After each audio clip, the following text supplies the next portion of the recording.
അദ്ദേഹം ഇടതുപക്ഷത്തിൻ്റെ ഭാഗമായി നിൽക്കുന്ന ഒരാളാണല്ലോ. അപ്പോൾ സ്വാഭാവികമായും ഈ ഒരു സ്ഥാനാർത്ഥി തിരഞ്ഞെടുപ്പിലേക്ക് വരുമ്പം തന്നെ ഒരു ഉൾപ്പാട്ടി ജനാധിപത്യം എന്നുള്ളൊരു കാര്യമുണ്ടല്ലോ. ഇടതുപക്ഷത്തിൽ അത് എന്തായാലുമുണ്ട്. അപ്പോൾ ഉൾപ്പാട്ടി ജനാധിപത്യത്തെ ഒരു വിഭാഗീയതയായി പറഞ്ഞുകൊണ്ട് പുറത്തിറങ്ങി ഒരു സ്വതന്ത്ര സ്ഥാനാർത്ഥിത്വം പ്രഖ്യാപിച്ചുകൊണ്ട് മറ്റൊരു മുന്നണിയിലേക്ക് പോവുകയോ അല്ലെങ്കിൽ അവരുടെ എതിർപക്ഷത്ത് നിൽക്കുന്ന ആളുടെ പിന്തുണ തേടുകയോ ചെയ്യുന്നത് ഒരു മികച്ച സഖാവിന് ചേർന്നതാണോ എന്നുള്ളതാണ് എൻ്റെ ചോദ്യം. ഞാൻ വീണ്ടും പറയുകയാണ്, ഉൾപ്പാട്ടി ജനാധിപത്യത്തെ വിഭാഗീയതയായി കണ്ട് ഈ വിഭാഗീയതയുടെ പേരിലാണ് എന്നെ ഇവിടെ നിന്ന് പുറത്താക്കുന്നത് എന്ന് പറയുന്നത് ആ തീരുമാനത്തെ, ആ ഒരു പാർട്ടിയുടെ തീരുമാനത്തിനോട് എതിർത്ത് സംസാരിക്കുകയാണെങ്കിൽ പോലും ഇതിന് ഈ തരത്തിലാണോ കാണേണ്ടത് എന്നുള്ളത് എനിക്കൊരു സംശയമാണ്. അതുകൊണ്ട് ഞാൻ അതിനെ ആ രീതിയിലാണ് കാണുന്നത്.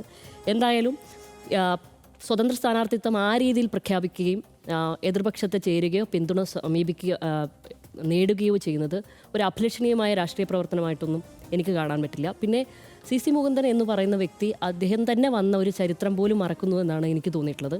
അവിടുത്തെ കണക്കുകൾ പരിശോധിക്കുമ്പോൾ 2011-ലും 2016-ലും ഇതേ ഗീതാഗോപിയാണ് അവിടെ മത്സരിച്ചിരിക്കുന്നത്. 2011-ൽ മത്സരിച്ചതേക്കാൾ കൂടുതൽ 2016-ൽ അവർ മത്സരിച്ച് വോട്ട് ഉയർത്തിയ ആളാണ് ഗീതാഗോപി.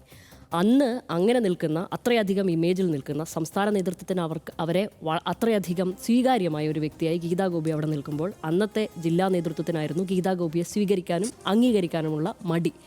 അന്ന് ആ തരത്തിൽ അവിടുത്തെ വനിതാ നേതാക്കൾക്ക് പോലും ഗീതാഗോപി സ്വീകാര്യ അല്ലാതെ വരികയും അവിടെ പോസ്റ്റർ പ്രചാരണം അടക്കം നടക്കുകയും എതിർപ്രചാരണങ്ങൾ നടക്കുകയും ചെയ്യുന്ന സമയത്താണ് അന്ന് തൊഴിലാളി നേതാവായ സി മുകുന്ദനെ ഈ നിലയിലേക്ക് കൊണ്ടുവരികയും ഇന്നത്തെ രീതിയിൽ സി മുകുന്ദൻ ഒരു അഡ്രസ്സ് ഉണ്ടാവുകയും ചെയ്യുന്നത് ഈ ഘട്ടത്തിലാണ്. അപ്പോൾ വന്ന വഴി സി മുകുന്ദൻ മറക്കരുത് എന്നുള്ളതാണ് അതിൻ്റെ ഒരു കാര്യം. അദ്ദേഹം അത് മറന്നെന്ന് തോന്നുന്നു എന്നാൽ പോലും.